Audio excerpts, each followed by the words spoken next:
बिस्मिल्लाहिर्रहमानिर्रहीम। शुरू अल्लाह के नाम से जो निहायत रहम करने वाला और मेहरबान है। साथियों, जैसा कि सभी साथी जानते हैं कि उम्मीद पोर्टल पर वक्फ जायदादों को दर्ज करने की आखिरी तारीख 5 दिसंबर 2025 है और आज 28 नवंबर है। केवल एक हफ़्ता ही बाकी बचा है।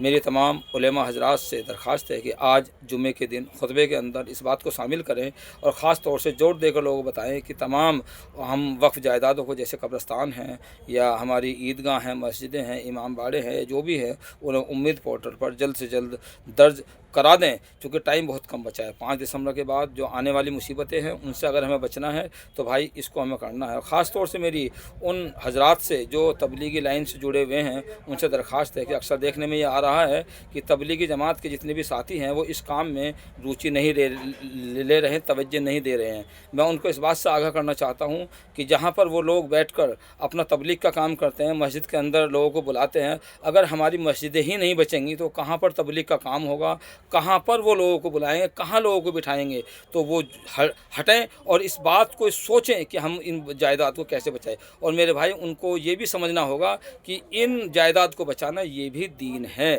अगर मस्जिद बच जाएंगी, हमारे मदरसे बच जाएंगे, हमारे कब्रस्तान बच जाएंगे, ये भी दीन है। और ये भी आप समझें कि अगर हमारी कब्रस्तान का वो उसका दर्जा ख़त्म हो गया तो अपनी मैयतों को हम कहाँ दफनाएंगे। आप देखें कि पूरे उत्तर प्रदेश के अंदर 2,17,161 वक्फ जायदाद हैं और उनमें से अभी तक केवल 4800 ही दर्ज हो पाई हैं। कितनी अभी हमें ज़रूरत है।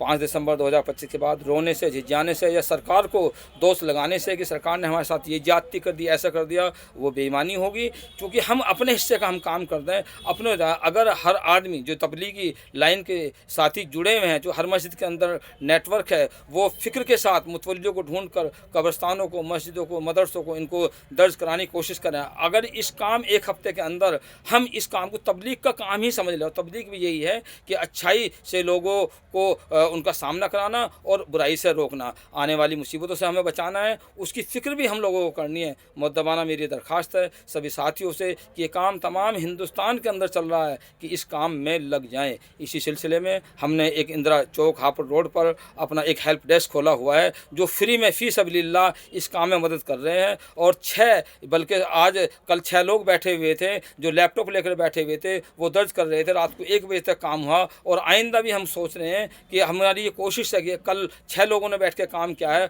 आज से हम 10 लोग इसमें बिठाएंगे और ज़्यादा से ज़्यादा लोग आएँ। और जगह जगह बहुत आसान है ट्रेनिंग, अगर किसी को आना है हमारे पास आएँ, ट्रेनिंग ले, और ट्रेनिंग लेकर वो अपने क्षेत्र में भी कर सकते हैं। ऐसी ही हापुड़ के अंदर अजंटी वाली मस्जिद में वहाँ एक हेल्प डेस्क कायम किया गया है, वहाँ भी फ़ी सबीलिल्लाह काम चल रहा है। गढ़ के अंदर शाना बस अड्डे के सामने वहाँ एक सेंटर कायम है, वहाँ भी फ़ी सबीलिल्लाह काम चल रहा है। पिलखवे के अंदर भी चल रहा है, तमाम हिंदुस्तान के अंदर चल रहा है। हापुड़ इलाहाबाद में हमने ये खोला हुआ है, शामली के अंदर खोला हुआ है, बागपत में खोला हुआ है, हापुड़, यानी कि सभी जगह काम चल रहा है। भाइयों, जागिए और अपने आप को और अपनी जायदाद को बचाइए और आने वाली मुसीबत से बचाइए। अल्लाह ताला इस काम में लगने वालों की मदद फरमाए और आने वाली तमाम परेशानियों से महफूज रखे। खुदा हाफिज़।